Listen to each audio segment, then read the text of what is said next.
வணக்கம் நண்பர்களே. இன்று நாம் பார்க்க இருக்கும் தலைப்பு வினைமுற்று.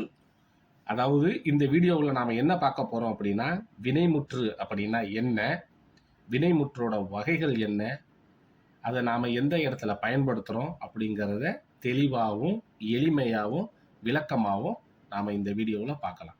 வீடியோக்குள்ளே போகலாம். வினைமுற்று என்றால் என்ன அப்படின்ட்டு நாம் ஃபஸ்ட்டு தெரிஞ்சுப்போம். வழக்கமாக இருக்கிற மாதிரி இல்லாமல் கொஞ்சம் இன்டெப்த்தாகவே தெரிஞ்சுப்போம் வினைமுற்று என்றால் என்ன அப்படிங்கிறத. வினைமுற்று என்பது ஒரு செயல், அதாவது வினை முற்று பெற்றதை குறிக்கும் சொல். இதை தான் வினைமுற்று அப்படின்ட்டு பேர். இது வாக்கியத்தின் இறுதியில் அந்த வினை முடிவடைந்து விட்டதை தெரிவிக்கும். அதாவது இது ஒரு சென்டென்ஸோட லாஸ்ட்டில் அந்த சென்டென்ஸ் இதோட முடிஞ்சிடுச்சு அப்படிங்கிறத விவரிக்கும்.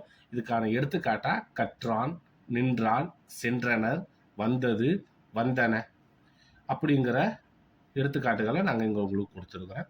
இதில் நீங்கள் நல்லா பாருங்கள். இப்போ வினைமுற்று அப்படிங்கும்போது இதை நம்ம எப்படி சொல்லுவோம் அப்படின்னா, முற்று வினை அப்படின்னு சொல்லலாம். வினைமுற்று அப்படின்னு சொல்லலாம், முற்று வினை அப்படின்னு சொல்லலாம். அதாவது ஒரு செயல் முற்று பெற்று விட்டது, முடிந்து விட்டது அப்படிங்கிறத சொல்கிறது தான் வினைமுற்று. சரிங்களா? ஸோ இதில் நீங்கள் ரிமெம்பர் பண்ணிக்க வேண்டியது, இது வாக்கியத்தோட கடைசியில் வரும். சரிங்களா? ஸோ இப்போ வினைமுற்று என்றால் என்ன அப்படிங்கிறத இன்னும் இன்டெப்த்தாக பார்க்கும்போது, வினை பிரிப்போம். இந்த வினை ப்ளஸ் முற்று. அப்போ வினை அப்படின்னா செயல், முற்று அப்படின்னா முடிந்து விட்டது, அதாவது முழுமையடைந்தது. இதை தான் வினைமுற்று அப்படின்ட்டு சொல்லுவோம். எனவே வினைமுற்று என்பது ஒரு செயல் முழுமையாக முடிவடைந்ததை குறிக்கும் சொல்லாகும். இதுக்கான எடுத்துக்காட்டு அப்படின்னு பார்த்துக்கிட்டோம்னு வச்சுக்கோங்களேன். கற்றான், நின்றால், சென்றனர். இப்போ கற்றான் அப்படிங்கும்போது கற்று என்ற செயல் முடிந்து விட்டது என்பதை இது குறிக்கிறது. ஒருவன் படித்து முடித்து விட்டான் என்று இதன் பொருள். சரிங்களா? இப்போ நின்றால் அப்படிங்கும்போது நில் என்ற வினை முற்று பெற்று ஒரு பெண் நின்று விட்டாள் என்பதை குறிக்கிறது. சென்றனர், செல் என்ற செயல் முடிவடைந்து பலர் சென்று விட்டனர் என்பதை காட்டுகிறது. அதாவது வினைமுற்று அப்படிங்கும்போது என்னன்னா, இப்போ ஒரு செயல் முடிஞ்சிடுச்சா, முழுமை அடைந்ததா அப்படிங்கிறத உங்களுக்கு தெளிவாக சொல்கிறது தான் வினைமுற்று அப்படிங்கிறது. இந்த முற்று வினை அப்படின்ட்டு நீங்கள் பார்க்கும்போது ஒரு வினை முற்று பெற்று விட்டது அப்படிங்கிறத தான் நாம் வினைமுற்று அப்படின்ட்டு சொல்லுவோம். சரிங்களா? இப்போ இந்த வினைமுற்று அப்படிங்கும்போது இதில் மலர்விழி எழுதினால், கண்ணன் பாடுகிறான், மாடு மேயும், இந்த எடுத்துக்காட்டுலாம் எதில் இருக்குன்னா 8வது புக்கில் இருக்குது. இந்த 8வது புக்கில் நீங்கள் பார்த்தீங்க அப்படின்னா இந்த எடுத்துக்காட்டுகளோட இருக்கும். இத்தொடரில் எழுதினால், பாடுகிறான், மேயும் ஆகிய சொற்களை கவனியுங்கள். இச்சொற்களில் பொருள் முழுமை பெற்று விளங்குகிறது. இவ்வாறு பொருள் முற்று பெற்ற வினை சொற்களை முற்று வினை அல்லது வினைமுற்று என்பர். சரிங்களா? இப்போ மலர்விழி எழுதினால், மலர்விழி என்ன பண்ணா அப்படின்னா எழுதுனா, அவளோட வேலை முடிஞ்சிருச்சு. அந்த எழுதுறது அப்படிங்கிறது முடிஞ்சிருச்சு. அந்த வரி நமக்கு முழுமை பெற்று விட்டுறது.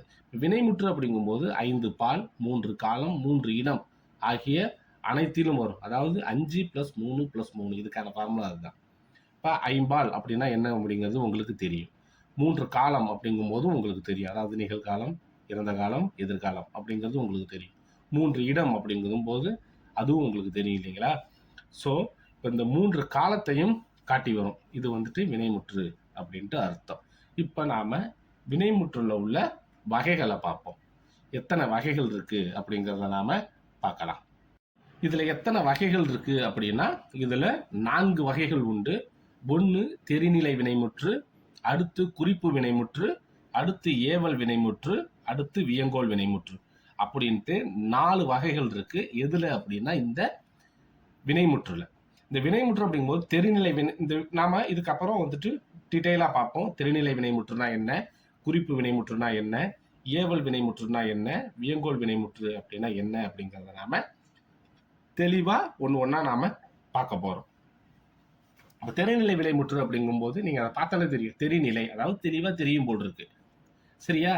ஸோ இப்போ நான் சொல்லியிருக்கிறேன், இதை வச்சு நாம் பின்னாடி எக்ஸ்பிளைனாக பார்க்கலாம். இப்போ தெரிநிலை வினைமுற்று அப்படிங்கும்போது ஒரு செயல் நடைபெறுவதற்கு செய்பவர், கருவி, நிலம், செயல், காலம், செய்பொருள் ஆகிய 6ம் முதன்மையானவை. இவை ஆறும் வெளிப்படுமாறு அமைவது தெரிநிலை வினைமுற்று எனப்படும்.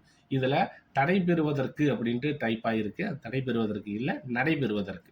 அப்போ இந்த 6 இருக்கு இல்லைங்களா, செய்பவர், கருவி, நிலம், காலம், செய்பொருள், இது 6ஐயும் வெளிப்படையா சொல்றதுதான் வினைமுற்று, தெரிநிலை வினைமுற்று அப்படின்ட்டு பேரு. இப்போ மாணவி கட்டுரை எழுதினாள், இது வந்துட்டு ஒரு சென்டென்ஸ். இதுல செய்பவர் யாரு? மாணவி. அது எந்த காலத்துல? இறந்த காலத்துல. இதுக்கான கருவி என்ன அப்படின்னா தாளும் எழுதுகோலும். செய்பொருள் அப்படிங்கிறது இதுல என்ன பண்றாங்க? கட்டுரை எழுதியிருக்காங்க. நிலம் அப்படிங்கும்போது எங்க எழுதுவாங்க? ஸ்கூல்ல, அதாவது பள்ளிக்கூடத்துல. செயல் என்ன? எழுதுதல். ஸோ இந்த 6 விஷயங்களையும் உள்ளடக்கி தெளிவா அந்த விஷயத்தை நமக்கு சொல்றது தான் தெரிநிலை வினைமுற்று அப்படின்ட்டு பேர். இதுல உங்களுக்கு பார்த்தாலே நல்லா தெரியும், மாணவி கட்டுரை எழுதினாள். சரிங்களா? ஸோ இப்போ மாணவி கட்டுரை எழுதினாள் அப்படிங்கும்போது அவ தெளிவா சொல்லி இருக்கிறாங்க. சரிங்களா? இந்த வினைமுற்று, இந்த செயல் முடிஞ்சிடுச்சு, இந்த மாணவியால இந்த செயல் முடிஞ்சிருக்கு அப்படிங்கிறது உங்களுக்கு தெளிவா காட்டுறாங்க இல்லைங்களா? ஸோ இதை தான் தெரிநிலை வினைமுற்று அப்படின்ட்டு சொல்றது. இப்போ குறிப்பு வினைமுற்று. இப்போ குறிப்பு வினைமுற்று அப்படின்னா குறிப்பால ஒரு செயலை உணர்த்துறது. எப்படின்னு வச்சுக்கோங்களேன். இப்போ குறிப்பு வினைமுற்று என்பது ஒரு செயல் நிகழ்ந்த காலத்தை வெளிப்படையாக கூறாமல் குறிப்பால் மட்டுமே உணர்த்தி செய்பவரை காட்டும் வினைமுற்று குறிப்பு வினைமுற்று. இது பொருள், இடம், காலம், சினை, குணம், தொழில் எனும் 6 பொருட்களை அடிப்படையாக கொண்டு உருவாகும். சரிங்களா?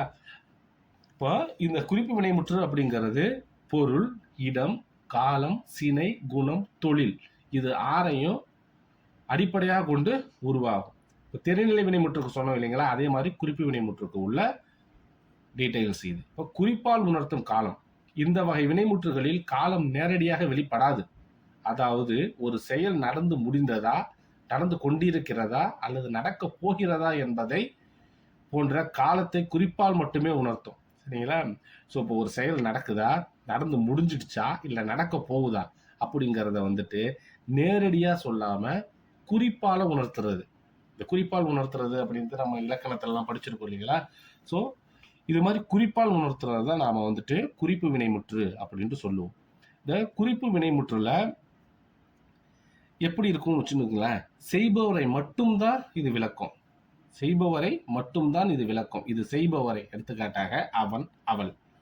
ஸோ இவங்களை மட்டும் தெளிவா காட்டும். அதாவது யாரு இந்த விஷயத்தை செய்யறாங்க அப்படிங்கிறத தெளிவா காட்டும். அதே மாதிரி 6 பொருட்களை அடிப்படையாக கொண்டது. என்னென்ன 6 பொருட்கள் அப்படிங்கும்போது, இந்த குறிப்பு வினைமுற்றுகள் பின்வரும் 6 பொருட்களில் ஒன்றன் அடிப்படையில் அமையும். இந்த 6 குறிப்புல ஏதாவது ஒன்றை அடிப்படையா வச்சு அமையும். ஒன்று என்னன்னா பொருள். அவன், அவன் மாணவன். அதாவது அப்படிங்கும்போது மாணவன் அப்படிங்கிறது ஒரு பொருள் தான். சரிங்களா? அப்ப பொருளாக பெயர்லாம் பார்த்துருக்கீங்க இல்லைங்களா? அதே மாதிரி இப்போ மாணவன் அப்படிங்கிறது ஒரு பொருள். இடம், இது நம்ம ஊரு, இது வந்துட்டு எங்க ஊரு அப்படிங்கும்போது அது என்ன, எங்க ஊர் அப்படிங்கும்போது அந்த இடத்தை தான் குறிக்கும்.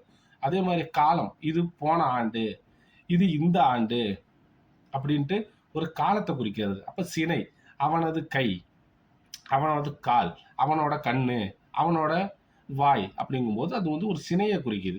இப்போ குணம் அப்படிங்கும்போது அவன் அழகன், அதாவது அவன் அழகானவன் அப்படின்னு சொல்றாங்க இல்லைங்களா? ஸோ அது வந்து அவங்களோட குணத்தை குறிக்கிறதுக்கு. இப்போ தொழில் அப்படிங்கும்போது இது அவனது தொழில், அதாவது மண்பாண்டம் செய்வது அவன் தொழில், கொத்தனார் வேலை செய்வது அவன் தொழில், உழவு தொழில் செய்வது அவன் தொழில் அப்படின்னு சொல்றாங்க இல்லைங்களா? ஸோ இப்போ குறிப்பு வினைமுற்று அப்படிங்கும்போது இது மாதிரி பொருள், இடம், காலம், சினை, குணம், தொழில் போன்றவற்றை குறிப்பால் உணர்த்துவது குறிப்பு வினைமுற்று. இப்போ ஏவல் வினைமுற்று அப்படின்னு என்னன்னு வச்சுக்கோங்களேன். இப்போ ஏவல் வினைமுற்று அப்படிங்கிறது உங்களுக்கு ஈஸியாக தெரியும், அடுத்தவங்களை ஏவுறது. ஸோ இப்போ நம்ம ஏவல் வினா பார்த்தோம், ஏவல் விடை பார்த்துருக்குறோம். ஆல்ரெடி நம்ம போன வீடியோவிலே சொல்லியிருக்கோம் ஏவல் வினா அப்படின்னா என்ன, ஏவல் விடை அப்படின்னா என்ன அப்படின்ட்டு. அதே மாதிரி இப்போ ஏவல் வினைமுற்று. ஏவல் வினைமுற்று என்பது முன்னிலையில் பேசப்படும் அல்லது கேட்கப்படும் நபர் உள்ள ஒருவரை ஒரு செயலை செய்யுமாறு கட்டளையிடும் வினைமுற்றாகும். இது கட்டளை பொருள் கொண்டு எதிர்காலத்தை காட்டும். அதாவது வா, போ, படி போன்ற ஏவல் வினைமுற்றுகள் வரும். சரிங்களா? இப்போ ஏவல் வினைமுற்று அப்படிங்கும்போது என்னன்னா கட்டளையிடுற மாதிரி வரும், கட்டளை வாக்கியமா வரும்னு வச்சுக்கோங்களேன். இப்போ வா, போ, அங்க போ, அதை எடுத்து படி அப்படின்னு சொல்றோம் இல்லைங்களா? இதுதான் ஏவல் வினைமுற்று அப்படின்னு சொல்றது. முன்னிலையில் வரும். அதாவது முன்னிலையில் அப்படிங்கும்போது பேசுபவர் தன் எதிரில் இருக்கும் ஒருவரையோ அல்லது பலரையோ பார்த்து ஏவும் போது ஏவல் வினைமுற்று அமையும். கட்டளை பொருள் ஒரு செயலை செய்யுமாறு ஆணையிடும் பொருள் இதில் வரும். எதிர்காலம் ஏவல் வினைமுற்றுகள் எதிர்காலத்தை காட்டி வரும். ஸோ இதை தான் நாம ஏவல் வினைமுற்று அப்படின்ட்டு சொல்றோம். இப்போ ஏவல் வினைமுற்று அப்படிங்கும்போது அது என்ன அப்படின்ட்டு உங்களுக்கு ஓரளவுக்கு புரிஞ்சிருக்கும் அப்படின்ட்டு நினைக்கிறேன். ஏவல் வினைமுற்று அப்படிங்கும்போது நீங்க கவனத்துல வச்சுக்க வேண்டியது ஒரு கட்டளை இடுற மாதிரி இருக்கும் அந்த சொல். அதை மட்டும் நீங்க ஞாபகத்துல வச்சுக்கோங்க. ஈஸி தான். இப்போ ஏவல் வினைமுற்று அதுல வந்துட்டு அதை எப்படி வந்துட்டு கிளாசிஃபை பண்ணி பார்க்குறாங்க அப்படின்னா ஒருமை பன்மை அப்படின்ட்டு 2 தன்மையா பார்க்குறாங்க. அப்போ ஒருமை அப்படிங்கும்போது பாடம் படி, வீட்டிற்கு செல் அப்படின்ட்டு ஒருத்தவங்களை பாயிண்ட் பண்ணி கட்டளை இடுறது, ஒருத்தவங்களை பாயிண்ட் பண்ணி அவங்கள அந்த வேலையை செய்ய சொல்றது. இதை தான் வந்துட்டு ஒருமை அப்படின்ட்டு சொல்லுவோம். பன்மை அப்படின்னா ஒரு கூட்டம், அதாவது மக்களே உழையுங்கள், மாணவர்களே எழுதுங்கள் அப்படின்ட்டு சொல்றாங்க இல்லைங்களா, ஒரு ஏவல், அதாவது ஒரு கட்டளை இட்டு ஒரு விஷயத்தை செய்ய சொல்றாங்க இல்லைங்களா. ஸோ அதை தான் நாம பன்மை அப்படின்ட்டு சொல்றோம். இந்த ஏவல் வினைமுற்றுல 2 விதமா இருக்கும். ஒன்று ஒருமை, இன்னொன்று பன்மை அப்படிங்கிறது. இப்போ பாடம் படி அப்படின்னா ஒருத்தவங்களை நாம பாயிண்ட் பண்ணி சொல்றது. அதே மாதிரி பன்மை அப்படின்னா ஒரு கூட்டத்தை நாம அவங்களுக்கு வந்துட்டு ஒரு வேலையை செய்ய சொல்றது. இதை தான் ஏவல் வினைமுற்று அப்படின்ட்டு சொல்லுவோம். அடுத்து வியங்கோல் வினைமுற்று. இப்போ வியங்கோல் வினைமுற்று அப்படிங்கிறது என்ன அப்படின்னா, வியங்கோல் வினைமுற்று என்பது வாழ்தல், வைதல், வேண்டல், விதித்தல் ஆகிய 4 பொருட்களில் வரும் கட்டளை வாக்கியங்களாகும். இது க, இய, இயர், அல் போன்ற விகுதிகளை பெற்று வரும். இந்த வினைமுற்று இருதினை, ஐம்பால், மூவிடங்களுக்கும் பொதுவாக வரும். ஸோ இப்போ வியங்கோல் வினைமுற்று அப்படின்னா என்னன்னா, நாம ஒருத்தவங்களை வாழ்த்துறது, ஒருத்தவங்களை வையிறது, ஒருத்தவங்கள்ட்ட வேண்டல் செய்யறது, இன்னொன்று விதிக்கிறது.